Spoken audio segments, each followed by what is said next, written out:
That didn't go so well. Could have been better.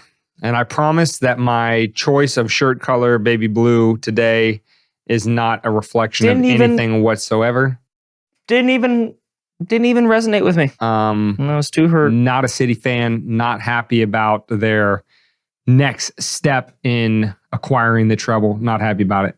But David, who's the only other team that has let treble? it all out, my guy. Let it all out. Listen, at the end of the day, Goldbridge said it best. This team wasn't meant for championships. It's fine. He did the best with what he had while he had it. And with the management that he had. When you lose Cristiano Ronaldo. The GOAT. I mean, they can't see his number on the front of that shirt. I can turn around real quick. David, Anyway, it's on his back. Do a little. Anyway, when you lose that in the winter, and then he's replaced by Wout Weghorst, who can't even make a starting lineup for Burnley. And I know for all the American listeners, I'm talking absolute. I might as well say, Gryffindor won the Quidditch match by 24 points. But he scored 2 important goals against Argentina in the World Cup. He's like world class. Miss me. All I gotta say. Miss me with all of it. All I gotta say. I'm angry. Is that the Glazers don't really care about us. Glazers out. Hashtag Goldbridge. Hashtag really Manchester United. Hashtag Glazers out. Anyway. Hashtag rest in peace, Michael Jackson. That's all I want to say. We overachieved. For all that being said, we overachieved this season. I'm super proud of our Manx. Let's go win the cup next year. Guys, that being said, big United fan. And as a good co-host, I support David in his United You called fanship. Me the little brother earlier. He's a Real fan, Real Madrid. He thinks because he stole our superhero that we made, forged in the bowels of Manchester United, and then he went over to the Spanish Primera. You know, when David's talking bullshit, he touches his mic a lot. Just keep it. It makes me feel comfortable. I know, because he's talking bullshit. Anyway. He's forged. You know for a fact this son of a bitch. That man forged himself? That's not true. And he came to United or to Real. Well, because his anyway, there's a lot of things. Listen. What is really important is that orcas are attacking boats, Dane. That is true. That is true. What the fuck's yachts going in particular. On? What the fuck's going on? There's 2 options. As a matter of fact, there's only one reason why I know about this story that you're bringing up completely out of the blue, completely unrehearsed. I was trying to catch you up. Because all of the lefty pages have been cheering the fact that orcas are attacking yachts because they link it with orcas are targeting rich people. Like, come on, these people are so fucking binary in their thinking. But anyway, that's the only reason I know about this story. I'm sorry to interject. You know what? Proceed. They probably watched Jaws and like, good. They were fucking summering in Montauk. They deserve to be eaten by that 24 or 25 foot great white shark. Those fuck them. Pieces of shit. They don't deserve to live. Upper middle class bourgeois He's people. literally eating the rich. Good for you, Jaws. Good for you. I hope you get him. Jesus Christ. That's how these people think, David. But like, okay, so there's one of 2 options. Either the orcas found out that we're responsible for the gigantic plastic fucking island in the middle of the ocean. They're like, we got to do something about this. Highly unlikely. They are very smart individual or animals. However, the fact that they would link the plastic island to human activity is dubious at best. Or finally, their streaming services came through and they watched Blackfish and found out what we're doing at SeaWorld. That's more likely than the fact that they made the logical connection between plastic island and human activity. So either way, we kind of had this one coming. To be honest, to be fair to the orcas, super scary. They kill great whites. They kill Jaws. They play with Jaws before they kill them. And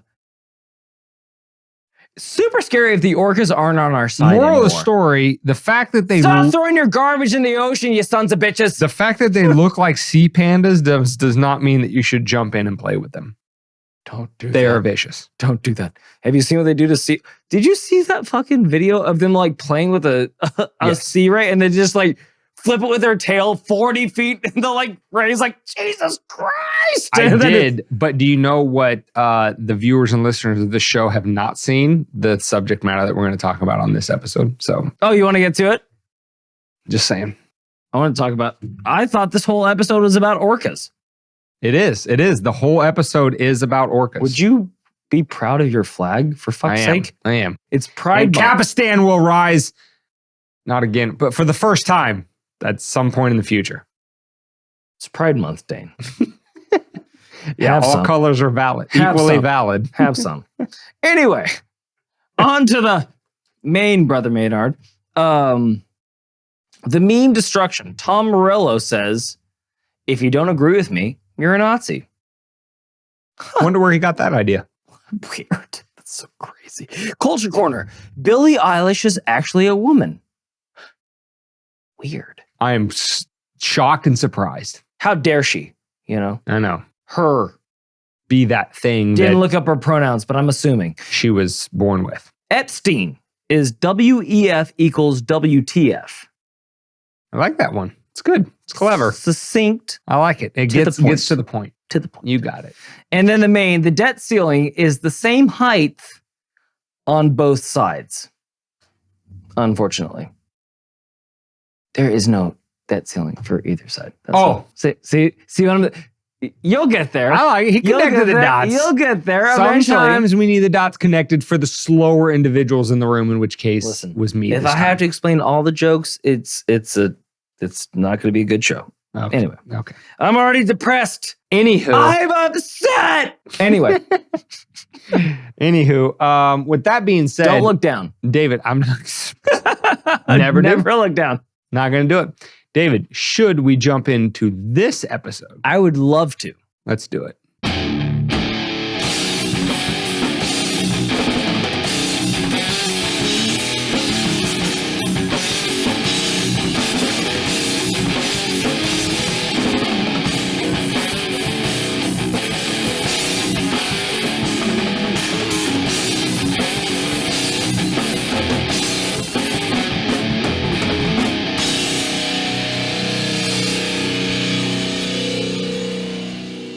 Welcome to Weapons of Meme Destruction Podcast, episode 148, which can be found at wmdpodcast.com/148. You can find the audio only on any podcast catcher. Just search Weapons of Meme Destruction. You can find the video on YouTube, Rumble, and Odyssey. Just, again, search Weapons of Meme Destruction. Look for episode 148. You can also link up with us on Twitter, Instagram, TikTok. You can get into the private members-only Facebook page. At $5 a month of support or more, just go to wmdpodcast.com and go to the tab Support Our Work, and you can see all the different tiers of support. One-time donation, $5 a month, $10 a month, $15 a month. But you can get in there. So once you send that and then send us a friend request or something to that effect on Facebook. Slide up in the DMs. We will let you into the private-only, members-only Facebook page. And then you can also link up with us on Tribel and Float. I believe I caught all the social medias. Dude, have you ever written that out, by the way? I Have have you ever typed that out? Because No. I feel like that's at least a full page of memory. no. Which- I think it's just It's not lost on me. Like every time you start rattling that shit off, I'm like, that dude, okay, he's committed. it's just yeah. I guess you do it enough times. I'm trying to praise you for a you second. commit it to memory. Doesn't However, have to I all will be say, friction between us, I know, and it's Can be much some appreciated. lubricant. Much appreciated. With that being said, the number one place to find us and link up with us is go to that website, wndpodcast.com. On the homepage, you will see a button for joining the email list. And I know every single product, every company, blah, blah, blah, wants you to join the email list. However, It's going to email me I for will 20 say years. two things. First of all, we do not bombard your email inbox. So you're not going to be getting a bunch of junk mail from us that you don't want to read. We don't have the time. When you do get, that is true. When you do get something from us, you will want to read it because it will be interesting, entertaining, and informative. But the most important aspect of that is that list we capture and only we control. So if YouTube, Rumble, Odyssey, highly unlikely all three will, every podcast catcher and every other version of social media cancels us all in one night, we get the proverbial ban hammer from the powers that be. We will have that email list to be able to reach out to you and say, hey, we got kicked off all these websites. Here's where we're popping up next to continue getting the content. So that's why it's key for you to join that email list. Please stay in contact with us. Other than that, we support every like, subscribe, share, word of mouth to friends and family, sharing of the show. We appreciate it. I just found out the other day, my brother was just randomly in a store the other day, had his WMD podcast shirt on. People asked him about it, and 5 to 6 people are now aware of the podcast that were not before. So thank you to him. Thank you to those 5 or 6 people if you're listening to this episode. And with that being said, we will try to entertain you in this one, make you listen to some older ones, and stay tuned for the future ones. So, David, are we ready to get in to the actual topics of today? I've been ready for about 2 fiscal minutes. 18 minutes and 59 seconds. There you go. Fair enough. All right. So with that being said, we are jumping into the topics of episode 148. We are talking in the meme destroying segment of today's episode. We're talking about a tweet from one Tom Morello. David, tell the people who is Tom Morello. Wow, wow, wow, wow, wow, wow, wow, wow. Go with it now. Wow, wow. Okay, sorry. He's a very, very accomplished guitarist in 2 very successful bands, being Rage Against the Machine and it's not Sound. Was it Soundgarden? Or was it the next one? It was Audio Slave. Sorry. I was going to say, the reason why I kicked this topic over to you is so that, So anyway. This is your wheelhouse. So anyway. Been following him for a long time. Haven't really... We all know where his, political leanings lie. But again, it never really phased me out of being interested in his music. Granted, I've never been really into his music per se, especially the Audio Slave portion. But I have to admit and respect that he's a very accomplished artist. Awesome. Unfortunately, and my favorite band, which will remain nameless, and my favorite lead singer, which will remain one of my favorite lead singers, which will remain nameless, have gone off the rails. So it's the old Jack Black adage from High Fidelity. Is it better to burn out than to fade away? Or the old Batman adage. Is it better to die a hero or live long enough to become a villain? Yeah. Right. So, listen, I think anybody that dug into the weeds or maybe listened to interviews of the entire band of Rage Against the Machine for a long period of time, they typically have a little bit more anti-establishment. More leftist leanings. Now that so-called anti-establishment leanings tended to coincide with being a leftist back in, especially in the late 90s and early 2000s, right? Because the Republicans kind of had control of the show, especially leading into the George W. Bush years and the war, war in Iraq 2 and all that kind of stuff. Being anti-establishment meant being anti-right-wing. Counterculture. Meant being anti-neocon, which David and I will tell you all day till we're blue in the face. We are also anti-neocon. The people that just want to put money in their pocket based on bombing poor brown kids halfway around the world and funding the military-industrial complex in the United States. For some reason. I know, right? Crazy. So being anti-establishment back then meant being against the powers that be. However, the powers that be today, both in the general society and also in actual seats of power in government, are decidedly left-wing. Now, the Rage Against the Machines of the world, or in this particular instance, Tom Morello, they are not anti-establishment in that sense. And the tweet that we're getting ready to read to you will demonstrate that to you, is that they were, back in the late 90s and early 2000s, just anti-right wing. They weren't anti-establishment. They were anti-right wing. And that is made clear today because although the establishment, and this is the meme that always goes around, right? Rage against the machine used to mean like rage against the machine, and now it means like rage in favor of the machine. Because whatever the left wing has to say, since it's in power, they're saying you better do, what's that old phrase? Get the jab, do all that kind of stuff. Don't misgender me, all that kind of nonsense. What's the secret book phrase? What you resist persists. Like what you fight against, you eventually will become. Isn't that like humanity in a nutshell? I think it is. Like, holy shit. Which I forget if it's Buddhist or Hinduist, but the whole like kind of focal point of all that is just let it go. Right? No material attachments to anything of this world. It is not important. Is what is truly freeing. But anyway, without getting too philosophical with it, to demonstrate this point, we're going to bring to you a tweet that Tom Morello sent out this week. And then the conversation around the tweet is really what we're trying to destroy in this meme segment of episode 148. For a side shot, the philosophical Philistine.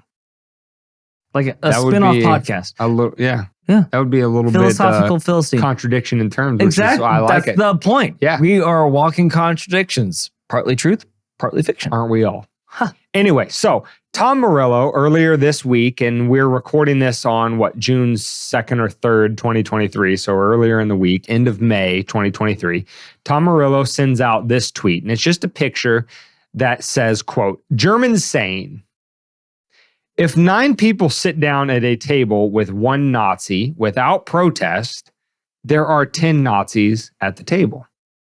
Right? Now, if one homosexual sits down at a table and nobody stops him from sucking cock, there's 10 homosexuals at that table. Yeah, that's basically that line of logic in this tweet. What? How did you get there? Now, again, Office Space, don't jump to conclusions, Matt. None of that follows. I understand that, and again, I don't know if this is a truly quote-unquote German saying, as the meme suggests that Tom Morello shared. I don't know if this is a concept within German culture that I'm not aware of. Maybe it is. I don't really care.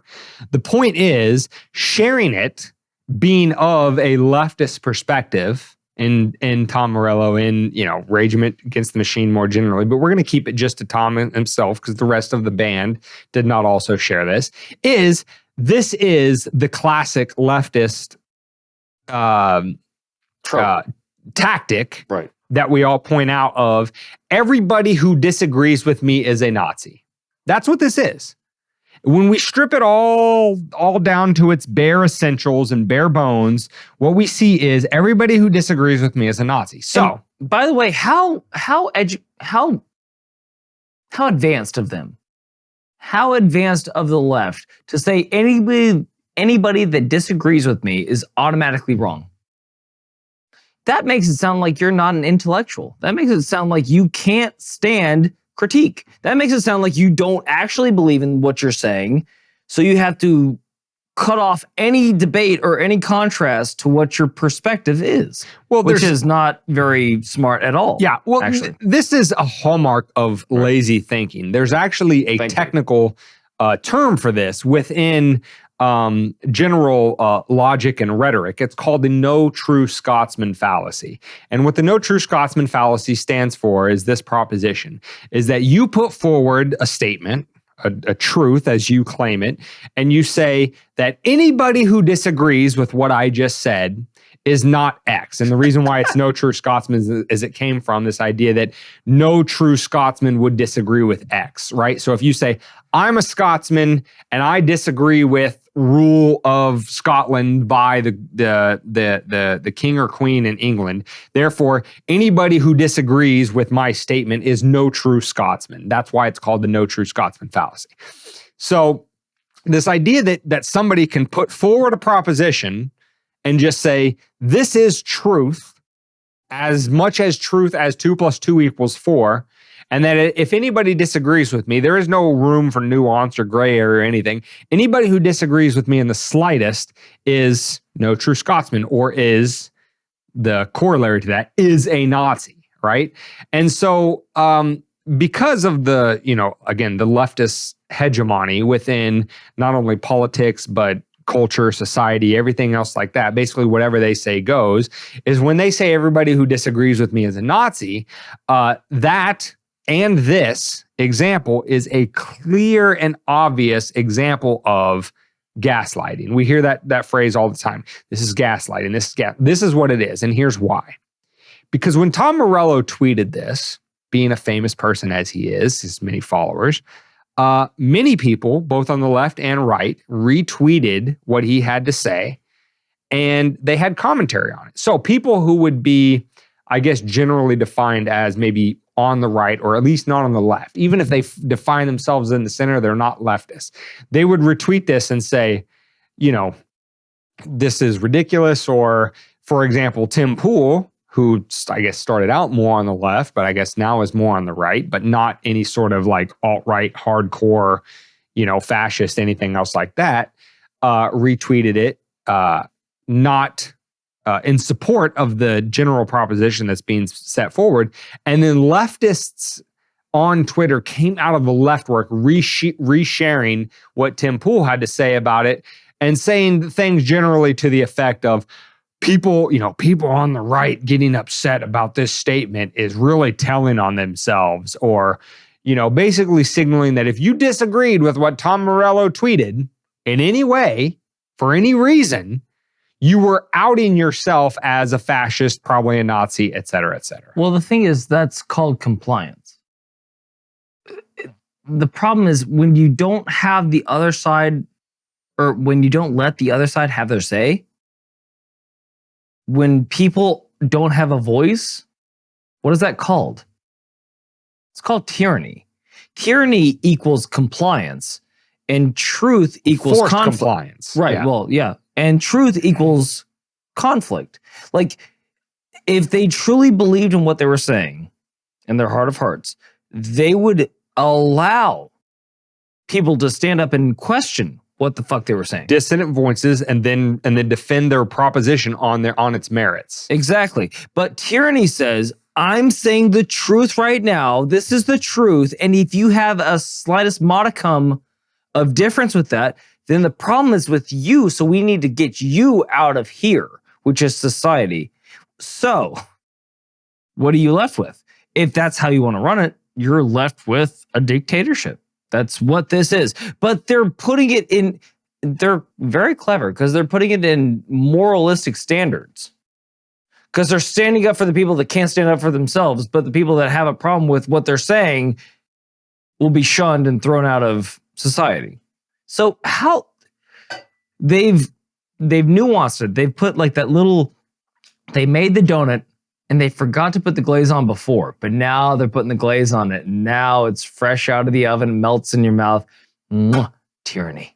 Right. And this is why it is classic gaslighting, right? Because the left pretends that they can just run around calling everybody who disagrees with them as a Nazi, an alt-right fascist, you know, insert other buzzword here.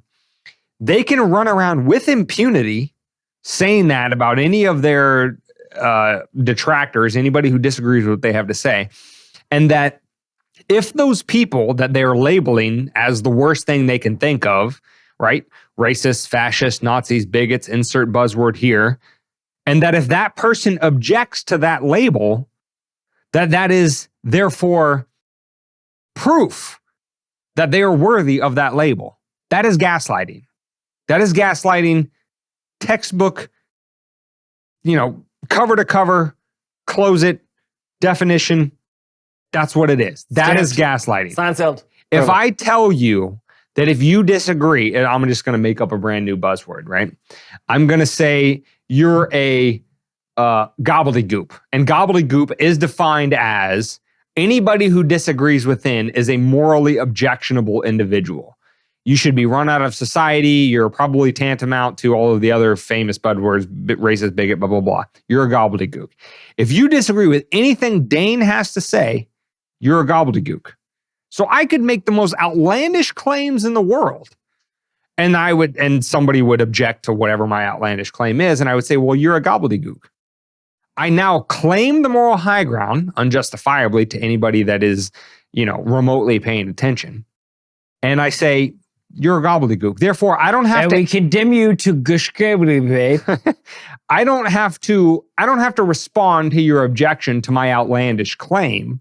I just get to say you are this thing, and therefore you're morally reprehensible, and therefore you're not entitled to a response.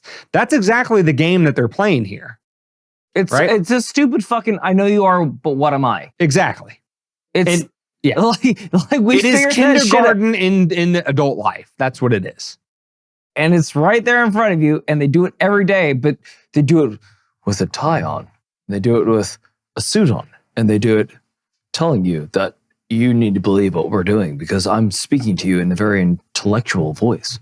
And if you disagree with us, then you're clearly not one of us intellectuals. So therefore, you are an other. And then when you're an other, all of a sudden, you don't have any rights, privileges, or thereunto.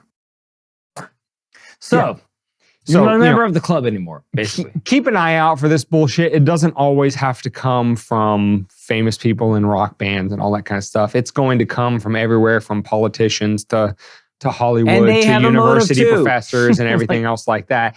And again, as we've discussed many, many times in many different contexts on the show, what is the objective? What is the end goal? The end goal is control. In order to end up controlling the human, now you do what they told you. Now you under control. Now you do what they told you. Now you under control. Now you do what they told you. Yep. In order to control the human, which is the end goal, you first have to control the language. And that's what this is. It's controlling the language. It's saying, as this tweet says, if 9 people sit down at a table with one Nazi without protest, there are 10 Nazis at the table. It is saying anybody who disagrees with me or any of the other myriad of crazy propositions that flow from my head, that you are ex ante, a terrible person not worthy of a legitimate debate, you're morally reprehensible on my mere say-so, right? That is first controlling language, and the ultimate goal is to control you. Push back against this.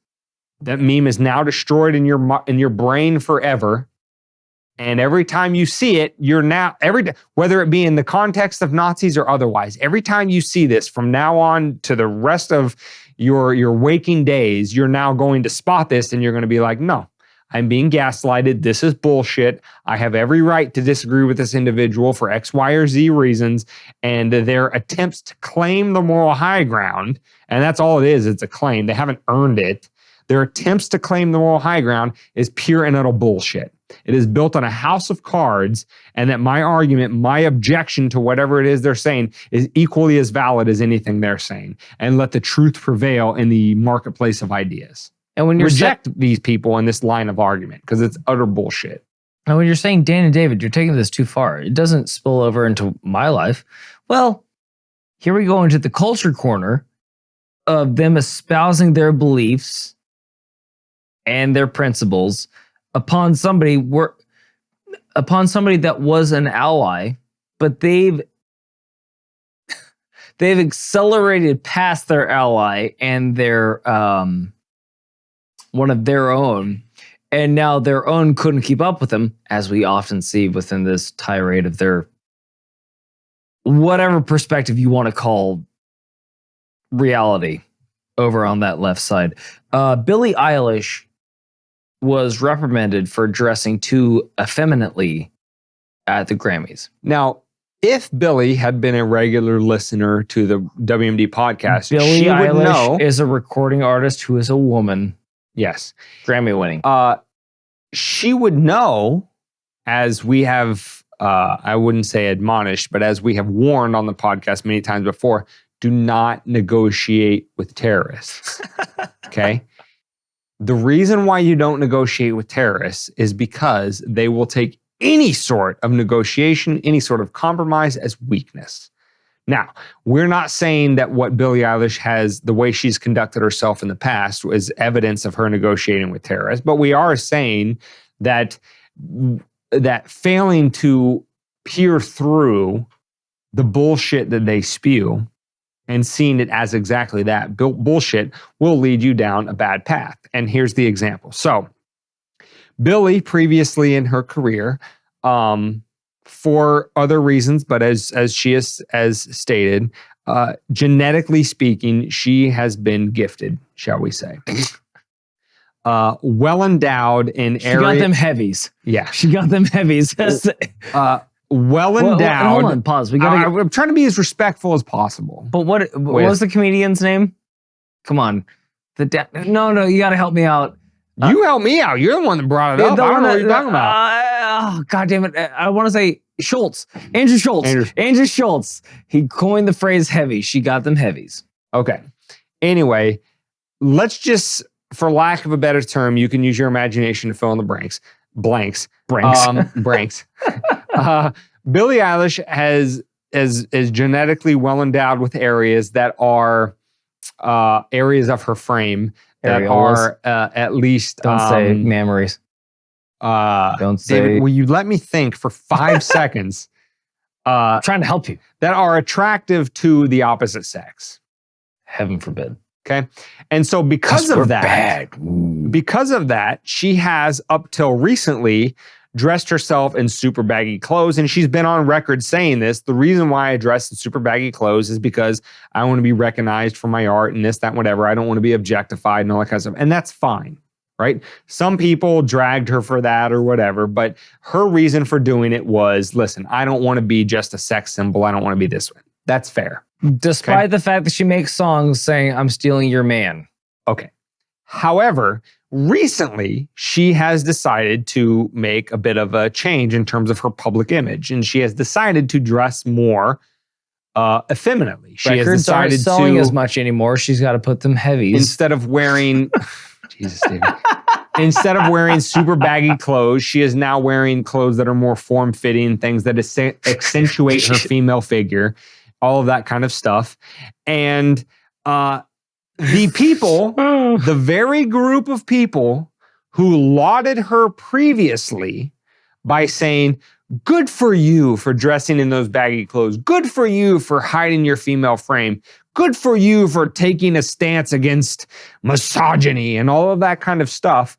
Now she, exercising her my body, my choice autonomy, her right as a woman to decide how she wants to present herself to the public, are now saying, you're a terrible person, you're a sellout, you're trying to use sex appeal to generate money and revenue and interest, you're this, that, and you're whatever, and you're blah, blah, Britney blah. Spears, you're Christina Aguilera, Right. You're every artist that has ever come before you ever. Now, to her credit, Eilish has hit back at these critics and said, listen, people change.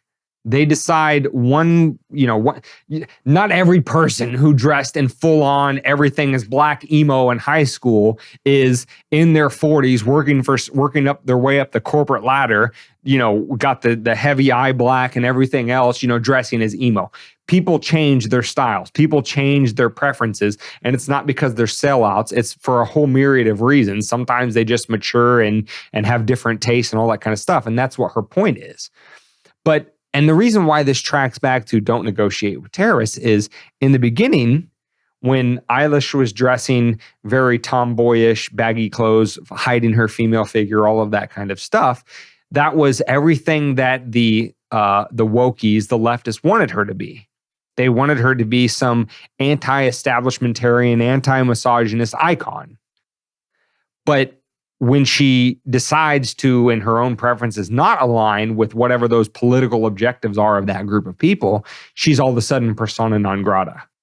And that's why this is in the culture segment, is because as we've pointed out time and time again, sometimes it's in explicit examples and sometimes it's subtle little implicit examples like this. These people cannot tolerate a difference of opinion. Like we talked about in the times of COVID, if you were one person who objected to the prevailing narrative, you were a bad person. It doesn't matter if they had 99% compliance. If you were the 1%, they had to tear you down and destroy you. And so even though Eilish, I'm not saying in the beginning when she was dressing in baggy clothes, she was doing what these people wanted to say. She was doing it for her own reasons. But now she is learning the hard way that these people are terrorists. And that they never cared about her as an artist. They never cared about her reasons for why she dressed in baggy clothes. They cared because her actions seemed to align with whatever their prevailing narrative was. And they could probably make a profit off of it. And now that she's not, she's a terrible person. She's evil. She's a sellout. She's buying into the misogyny. She's all of these other buzzwords that they use. Do not negotiate with these people. They are terrorists. Stand on your own 2 feet and push back against them. To her credit, she is now. But to you, the listeners and viewers of this episode, take this as a lesson to do it the same. Because it's not just against powerful people that control opinion. It's also your own family members, your friends, your coworkers that try to shame you for being different. Be different and be proud of it, especially when it pushes back against everything they hope to control. Well, I think the lesson here is be your own individual and you'll never be wrong. If you make your decisions based on somebody else's perspective, you'll be held accountable sometime down the road. So, with all that being said, the WEF is pulling a real WTF. What's going on over the World Economic Forum? So, the World Economic Forum, as we've talked about on this podcast, their end objective is pretty simple.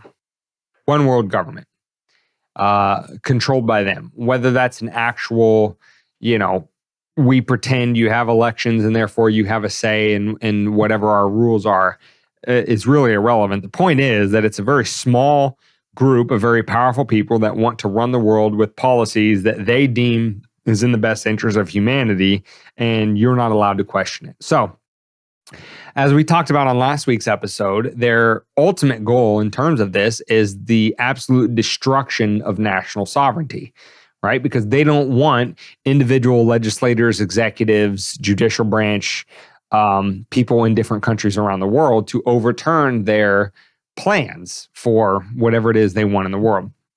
So the example recently within the United States is John Kerry, Biden's quote unquote climate czar, has said recently that U.S. farmers face potential confiscations of their property if they do not fall in line with climate change initiative X, Y, or Z. And again, where do these climate change initiatives come from?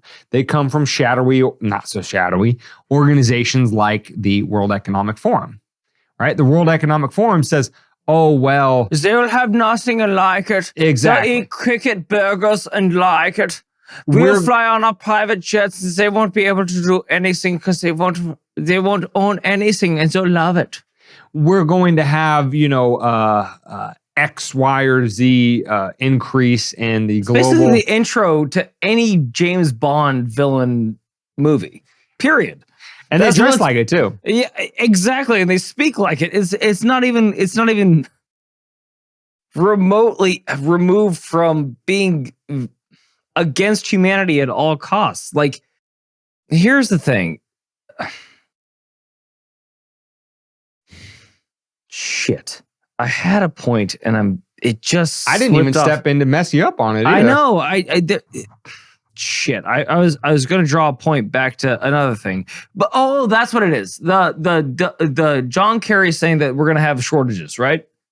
I don't know if he said that, you but remember the when articles I'm referring to is he's saying, like, listen, if you as an American farmer, right, we've decided ex ante, right, that cow farts are contributing to climate change. Right, so we got to kill you. So if you don't abide by whatever your herd numbers are or whatever the rules are, we can confiscate your land, your property in order to achieve these goals. It's almost like when Biden came out and said the Nord Stream pipeline will be dealt with if we need to. And then all of a sudden it blows up. It's just like when they come out and they say, hey, there's going to be meat shortages here in the world in no time. And then all of a sudden you start hearing stories about meat packaging plants, meat processing plants blowing up inexplicably across the United States. All of a sudden our ability to produce meat is dropping by mass percentages. Like, they predict things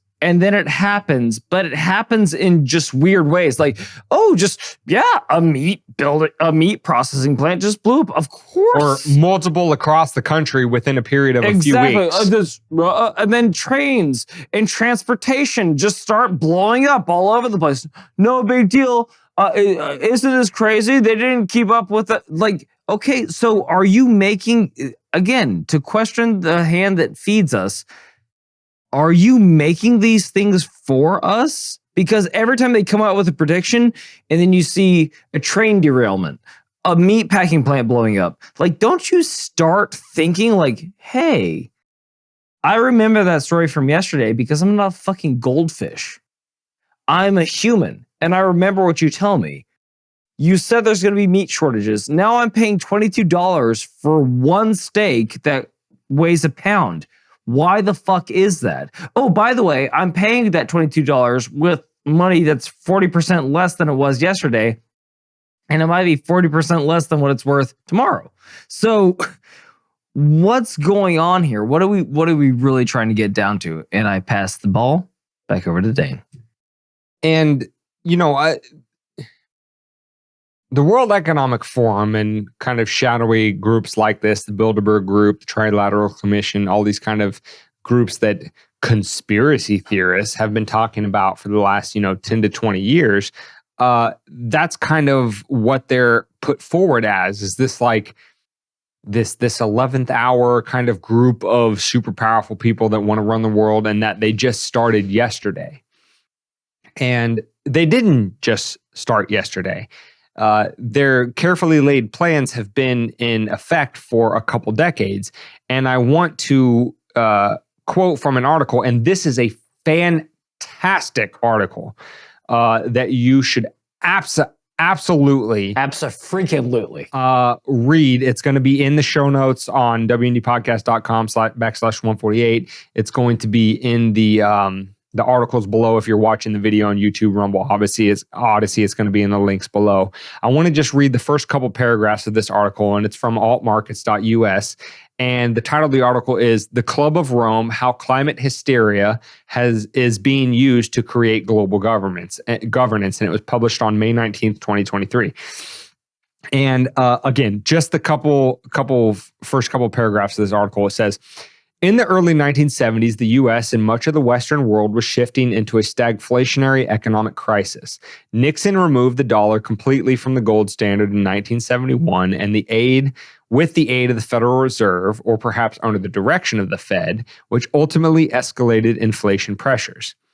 Europe's post-war boom came to an abrupt end while prices on goods and oil and gasoline in the U.S. skyrocketed up until 1981-82, when the Federal Reserve jacked interest rates up to around 20% and created a deliberate recessionary crash.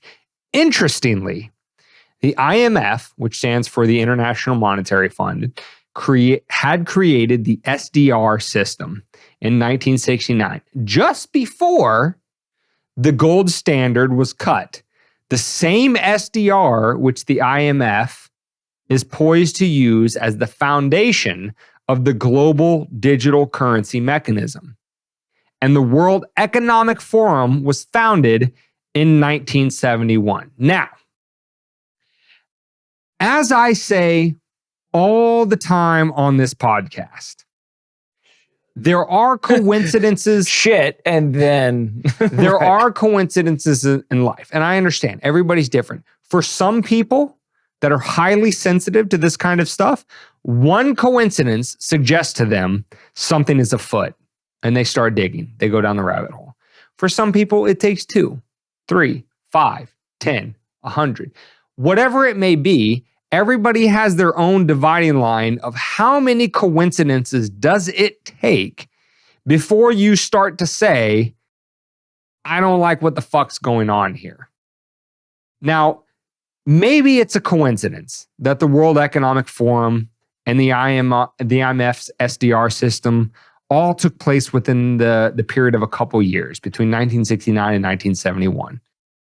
And that the U.S. removing the U.S. dollar, which is the world's reserve currency, was at that time and was to this day, from the gold standard, basically decoupling the ability of your ability to earn money that has real value in the market in terms of buying goods and services, decoupling that from tangible assets like gold and putting it purely in the hands of politicians and central bankers who are not responsible or responsive to you.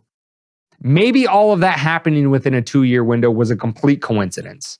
And maybe the complete destruction of the global middle class, and especially in Western nations, maybe that was all a coincidence. This hyper, super, extra wealthy and this global poor, maybe that was a coincidence, right? Maybe that was just a happy accident, according to the people that want a one world global government.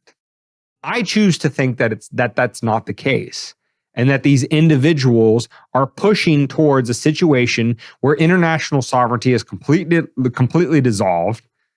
A one body, whether it be the World Economic Forum or something else, the United Nations or something else, has control over the policy over the entire globe.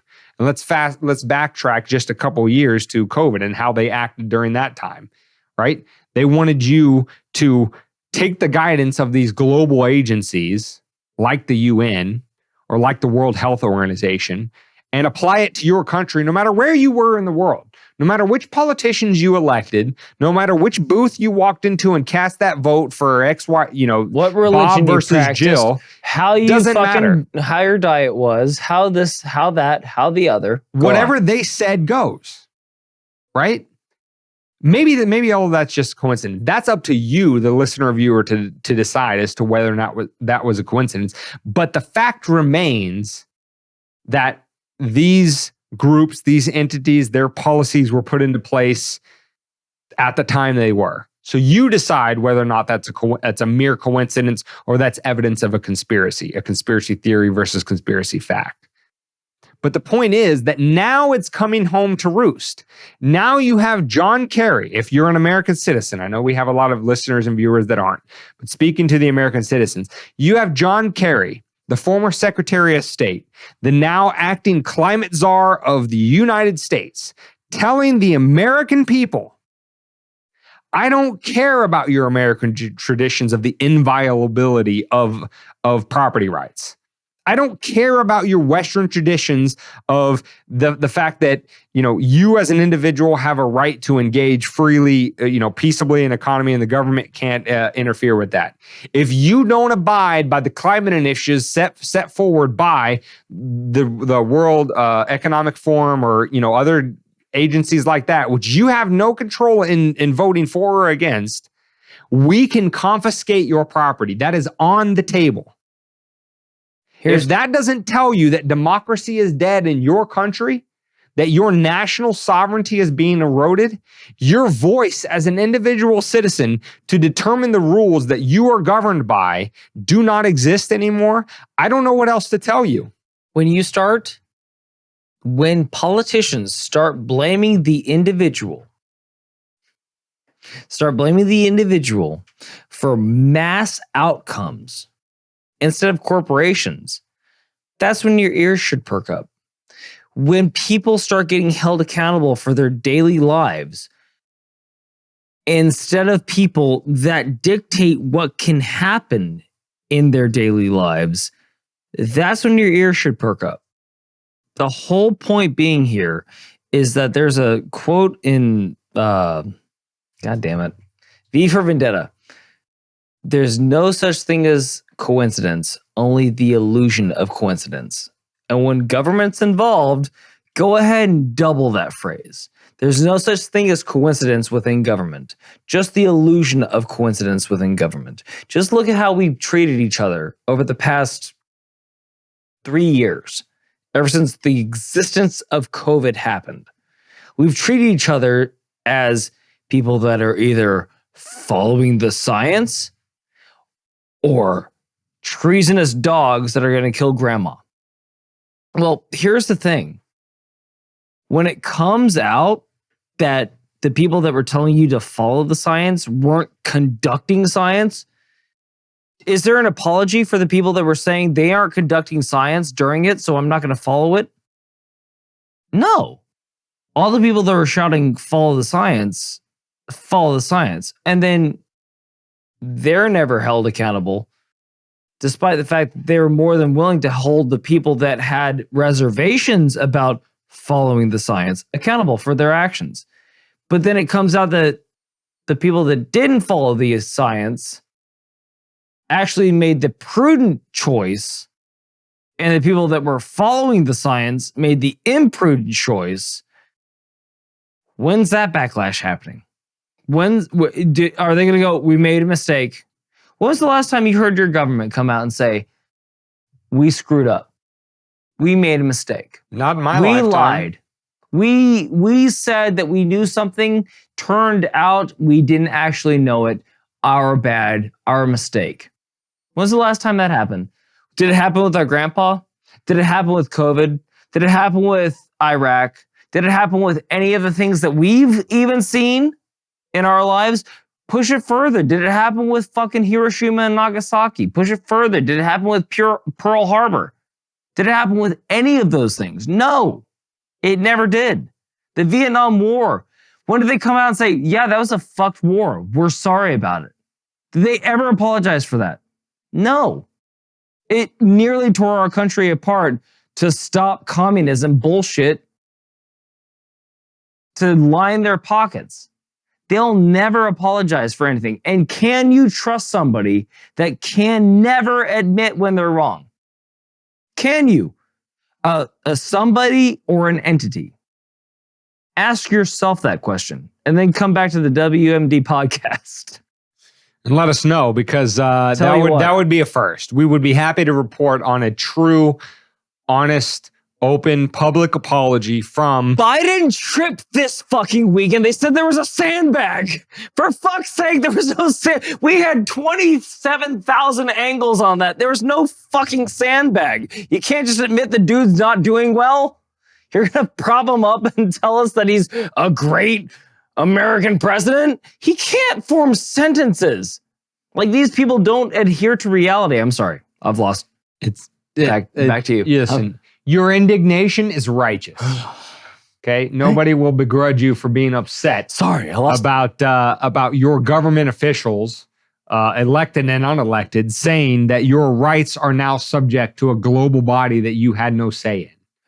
Right? Forget the idea of no taxation without representation.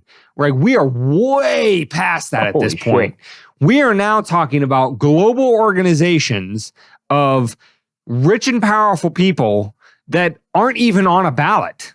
I mean, yeah, the colonists were upset that the king and his cronies in parliament were telling them what to do, with their lives halfway around the world. And yeah, the United States from Britain was a lot further away than it is today. Obviously not geographically, but in the sense that, the control, it made far less sense for the colonists to be listening to what the king had to say, given the technology that existed back then. But the point is, like, now you have people that not only don't even care that you have a say in whatever their policy, their projected policy is X, Y, or Z. They openly laugh in your face when you raise an objection. If you raise the objection that I cannot believe that the climate czar appointed by President Biden, I didn't see any ballot initiative for climate czar, whether I could vote for John Kerry or anybody else. And if you raise the objection that this climate czar, that this climate czar now says that government confiscations of United States farmlands are not off the table in order to achieve global climate change policy initiatives, if you object to that, then you're probably a domestic terrorist. Then I don't know what else to tell you, in the sense that you're no longer somebody that the United States government views as one of their constituents that they legislate on behalf of. You are a part of the class, the broad class of amorphous individuals that are nothing more than numbers, your social security number, that they rule. That's the way they view you. They don't legislate on your behalf. There is no more we the people. There is no more you have control over the government or even a minimal say in it with your vote. There is we are the rulers, you are the ruled. And by that definition, what we say, you do. You do not question. You do not push back. You fall in line. You will have nothing and you will be happy. You'll be happy because we say you are happy, not because you are actually happy, but because we say you are happy. That's the way they view you now. There is no more pretense. You don't get to feel your feelings. We'll tell you what you feel. There is no more false smoke and mirrors game of, oh, you get to go in the voting booth and you get to vote for the lesser we'll blow of two up the evils. Nord Stream pipeline. Don't worry about that. There's no more lesser of two evils. We'll make sure that World War III happens. Don't you worry about that. The two parties are just two different wings on the same bird. And that bird is telling you what to do, how to live, what you will, tolerate and not tolerate, et cetera, et cetera. So dispense with the pretense. Dispense with all the pomp and circumstances that you see on CNN or MSNBC about, oh, look at this inauguration. And isn't it great that this person, was elected? And, oh, we got to exercise our votes and blah, blah, blah, blah, blah. We're free. You're not free. Not only have you not been free for decades, if you still believe that in 2023, get a lobotomy. You need some help. With that being said, So, Dane. yes. With them not admitting that they are consummate fuck-ups, they meaning the government and all the factions therein too, moving to the debt ceiling. They are the only entity I can ever know that is just given money every year, but somehow, and they know the money that they're getting every year. And as an individual, I'm supposed to know the money that I'm getting every year and budget for it and make sure that my budget syncs up with what's in my income is with my outgoing so that I can survive and live within this society that's so giving and so caring. However, the entity that I pay a lump sum of money that I've earned through my hard-earned sweat and tears and blood and yada, yada, yada. They just collect it. Don't even say thank you. Don't give me a receipt. Don't show me where all of my money is going. They just say, thanks, minus the thanks. Take my fucking money and then distribute it as they see fit. How many trillions of dollars are we in debt? 31 and change. As a matter of fact, that article I was telling you about in the last segment over on altmarkets.us, they have a handy little plug-in on the right-hand side that shows the U.S. national debt. And don't look at it. You'll be sick. But it's in real time going up. And as of that clock, we are $31,467 billion in debt. So let me tell you. There you go. If somebody is... One more time. $31.5 trillion in debt. If you want to take financial advice from somebody that's, one more time. $31.5 trillion in debt. You might be fucking up. I don't know. And what's the thing that they say every year? What's the thing that they say every year? We could fix all the world's problems. We just need more money. Right? That's what they always say. That's the argument.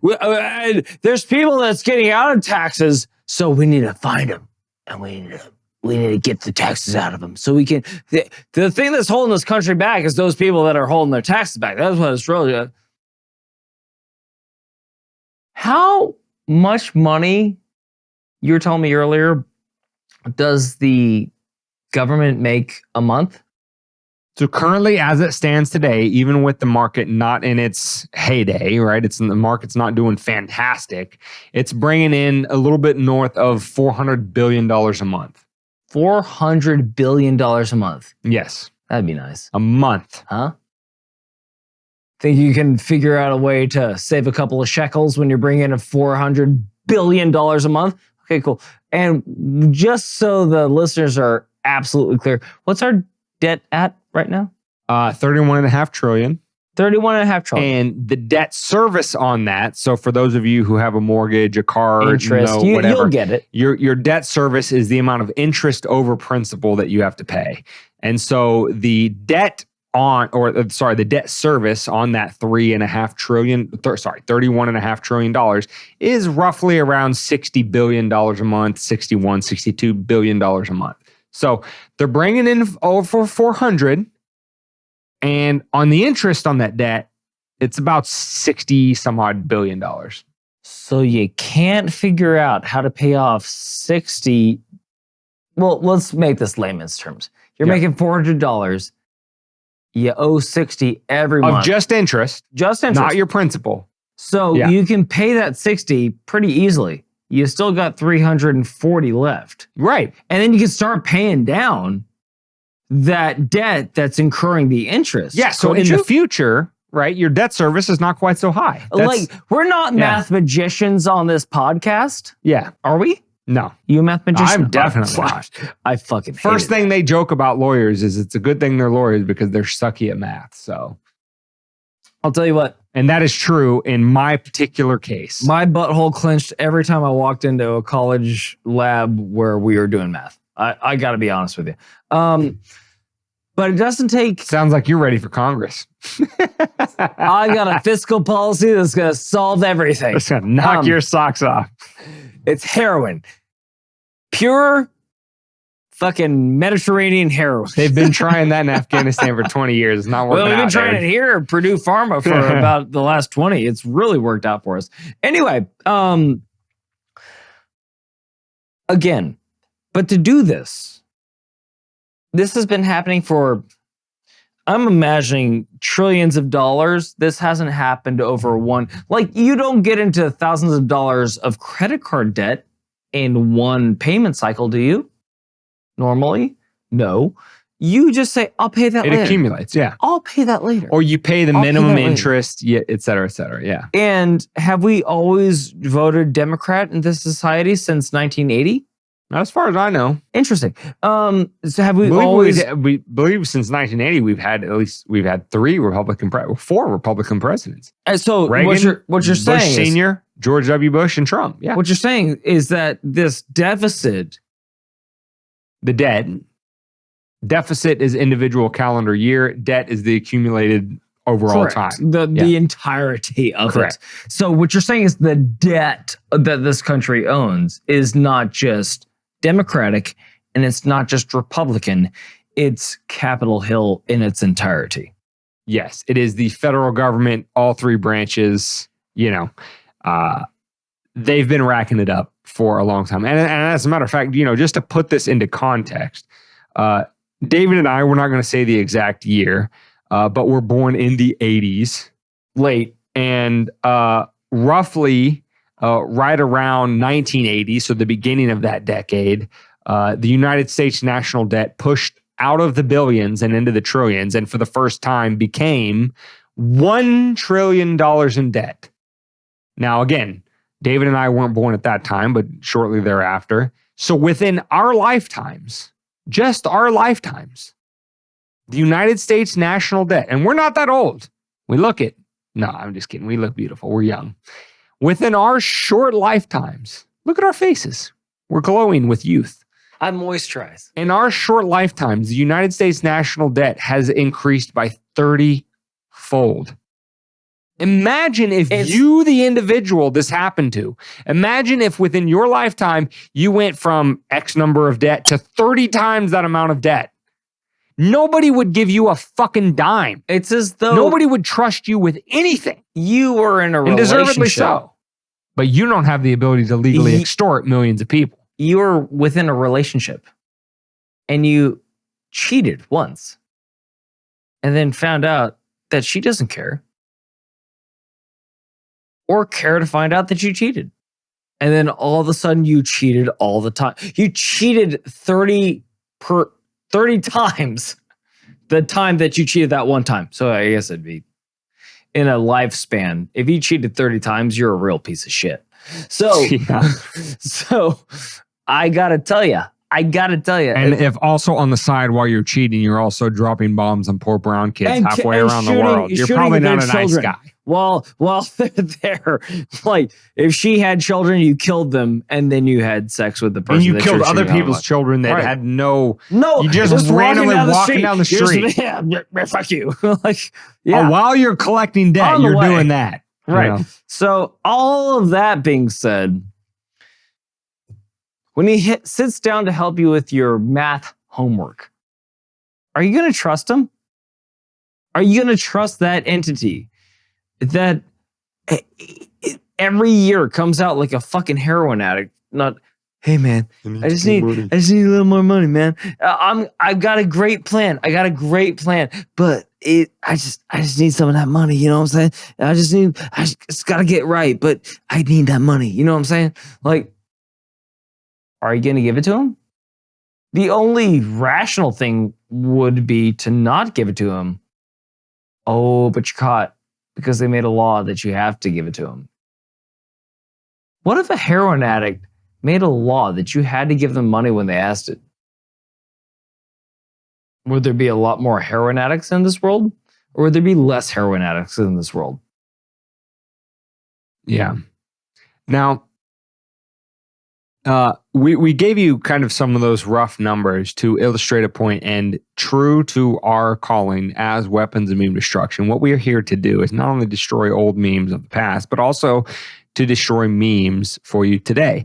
And one of the memes around this entire topic of the debt ceiling is, and it's the biggest meme of all because it's the only argument the other side has. And by I mean the other side, I mean the side that says raise the ceiling indefinitely because God, all hell is going to break loose if the government defaults, is exactly that. They say, if we don't raise the debt ceiling, the government is going to default on its loan obligations. And just like any other person who doesn't pay their debts, they're going to be untrustworthy, et cetera, et cetera. Now, that is a complete and utter myth. And that myth needs to be destroyed. Not now, because the debt ceiling's already been raised, because the feckless Republicans, gave up all their leverage and gave in to exactly what Biden and the Democrats wanted in the first place, to raise this debt ceiling. But for future reference, when you hear this argument, that if the government does not raise the debt ceiling, that it will default on its loan obligations, that is a complete myth, and here is why. We gave you the rough numbers. The rough numbers are, even in non-stellar economic times, thank you, David. You're very clever. I let my cat fly right there. Even in non-economic, stellar economic times, the government is bringing in about a little north of $400 billion a month, and the interest on its debt is around $60 billion. Now, what they don't tell you is the U.S. Treasury Secretary, and I want to give credit where credit is due. I heard this argument from David Stockman, who was the director of the Office of Management and Budget under Ronald Reagan. Is the United States Secretary of the Treasury has the authority to prioritize where the money is going. Right? So if they're the ones that are taking in $400 billion a month and they say, okay, first of all, number one, to make sure that we don't default on our debt, the interest on our debt payments is $60 billion a month. So out of that 400, we're going to put the first $60 billion to that. Right then and there, that tells you that this argument that if we don't raise the debt ceiling, the U.S. government defaults on its debt is a complete lie. It's a myth. It's manufactured. It's a meme that needs to be destroyed. That's it. Now you have another $340 billion a month to fund other things. So let's go to what's the next most important. Probably our committed liabilities. Social Security, Medicare, Medicaid, things like that. That's a little north of $100 billion, maybe a couple $100 billion a month. Let's just round it up and say $200 billion. You're still left with $240 billion a month. So you've paid your principal, or you paid your interest on your debt. So you haven't defaulted. You've paid some of your most critical social service programs, and you still have $240 billion a month left over. And that's at current revenue. So forever push it out of your brain. And when you hear this from any mainstream media source or anything else in between, when they tell you if the government doesn't raise its debt ceiling, it's going to default on its loan and we're going to have a complete economic collapse, know that that is complete and utter bullshit. That is... Having technical difficulties. We apologize for the technical difficulties. We lost our lights. We lost our lights because there's a storm going on and they went out, but I hope you can still see me because I have the computer. Oh, shit. We're not going to cut over to David because he doesn't have any light on Let's him. come back. There we go. But authenticity to the show. But let that meme forever be destroyed in your head. And so really, what is this about? This is about a blank check. They want to scare you, the American people, and by proxy with your vote at the ballot box, to hold accountable those terrible Republicans or any of those terrible holdouts who refuse to vote for a debt ceiling collapse, that if there is ever a debt ceiling collapse, that any sort of economic fallout is their fault. That's complete and utter bullshit. It's bullshit. And that's at the current levels of debt. So never mind the fact that if they actually get fiscally responsible and pay it down, that those numbers start to decrease, those numbers that I just gave you. And those are just, general round numbers. And so what is this really about? This is about government shutdown. And what does government shutdown mean? It means that everything that they have told you, that if the government wasn't here, that you wouldn't have X, and the government wasn't here, you wouldn't have Y. And we are the vanguard. We are standing between you and a Mad Max style, anarchic, apocalypse where if the government didn't exist, everything would be exploding in your face. You wouldn't know where your next meal is coming from and blah, blah, blah. That's what their value proposition is. We, the politicians, are what's standing between you and the state of nature. The idea that you're going to have to fend for yourself. And that's bullshit. Because if what happens when the debt ceiling is actually not raised is the government stops functioning and your life goes on as normal. There's no great cataclysmic fallout. There's no great upheaval to your standard of living. If anything, it's neutral or possibly better. Because they're not constantly digging into every aspect of your life. That's what this is always about. They are parasites. They create nothing. They produce nothing. Everything that they give in terms of money first has to be stolen from the productive sectors of society. Politicians create nothing. And if there ever comes a day where the government shuts down, they have no more money to give because they're not stealing it from somebody else, then the emperor has no clothes. Then their entire argument that you need them to survive is gone. And that's what the fear and loathing and wailing and gnashing of teeth around the debt ceiling truly is about. They're afraid that you will see that they are useless. Let that sink in. And while you let that sink in, also let this sink in. Dane, where can they find this episode of Weapons of Meme Destruction podcast? Oh, I'm sorry. Did you not have anything else? I set you up. You knocked it down. You did great. Oh, the last thing was I said, fuck the Republicans. well, fuck them both. But, whatever. I know. We get a lot of grief for always going out the left on this one, but I want to, this particular topic in particular, I want to go after the Republicans because they have made it a part of their brand about fiscal responsibility. They're the ones that are going to make sure that, the public funds are not misappropriated and that your taxes are well spent and all of that kind of shit. And what did they do? After these last couple weeks of saying, we can't raise the debt ceiling, it's going to be, what did they achieve? What did they achieve? You know what they achieved? A decrease of 1/3 of 1% of spending over the next decade. Yay! Anyway. Now I don't know about you, but again, 31 trillion is a big number. So as David said, he brought it back down into hundreds of dollars. Let's imagine you're $31,000 in debt. And your creditors come calling and saying, Dane, David, Megan, Jerry, Chris. Nice. I don't know. You're $31,000 in debt. I don't know if we can give you money anymore. And you say, listen, Mr. Creditor, Mr. Bank, Mr. Whoever, I understand I'm $31,000 in debt, but look, here's my budget, okay? I am going to decrease my spending by 1/3 of 1% over the next 10 years. Is that bank or creditor not going to laugh your ass right out of the fucking room, and deservedly so? Of course they would. So why should these people who didn't earn the difference in that analogy is you actually earn the money that you're asking. You're actually going to work and saying, I'm decreasing my expenses. These people didn't earn a fucking dime. They stole it from you and still couldn't spend within their means. You don't need them. We don't need them. Humanity does not need these people. I don't know what else to say besides that. But it's the thought you Republicans' fault. Fuck them. They're supposed to be fiscally responsible, and they gave away the entire game within a couple days of fucking pressure and buying into this bullshit meme that 5 seconds would have taken for them to realize it's a bullshit meme, take that chip off the bargaining table and say, you're full of shit. You know, we're not raising the debt ceiling. Let's cut. Here's where we can cut. Blah, blah, blah, X, Y, or Z. Get your staffers on finding out where we can cut from military, discretionary spending, and everything else. Let's bring the ceiling down. And they refuse to do it because they're full of shit. So fuck the Republicans.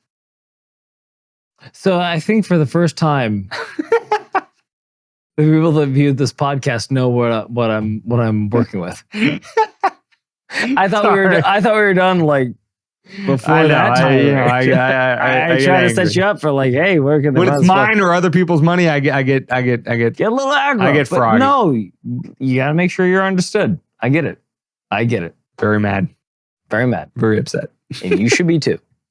With all that being said, unless you got another one in the tank. Nope, I'm good. Got another bullet in the mag? Got one in the chamber? I've fired them all. I'm fully out. I'm out of my 30 automatic clips, whatever, however the gun grabbers claim it. It's smoking. We got to go clean it now and treat it right. So, with all that being said, Dane, where can they find this episode of Weapons of Mass Destruction? They can find it at wndpodcast.com/148. They can find the audio only on any podcast catcher. Just search Weapons of Meme Destruction. You can get the video on YouTube, Rumble, Odyssey. Just search Weapons of Meme Destruction. Again, episode 148. You can find us. You can link up with us on Twitter, Instagram, TikTok, private members only Facebook page at $5 a month or support.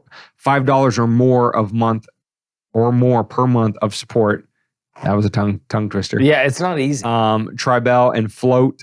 You can also find us. And please go to WNBpodcast.com. On that homepage, look for the little button to join the email list and join up with that. Other than that, like, subscribe, share, simply tell friends or family about us. Cost you nothing. But we appreciate every effort of you to help grow the sane space and hopefully speak a little bit more sanity into this fucking crazy, crazy world. Because if you can't tell from my presentation on the main part of this episode, your boy is absolutely incensed at the amount of insanity going on in this world. Well, speaking about you can help put a stop to it. Manchester United, we will build back better. These hopefully noisy neighbors will go back where they belong. Don't you worry about that. Go Goldbridge. Go Manchester United. Sweet God, go Inter Milan. For God's sake. Please, Inter Milan. Not big city fans over here. Get it done. Get it done, please, for our sake. But for the entirety of the people that watch this, stay safe, but more importantly, stay free.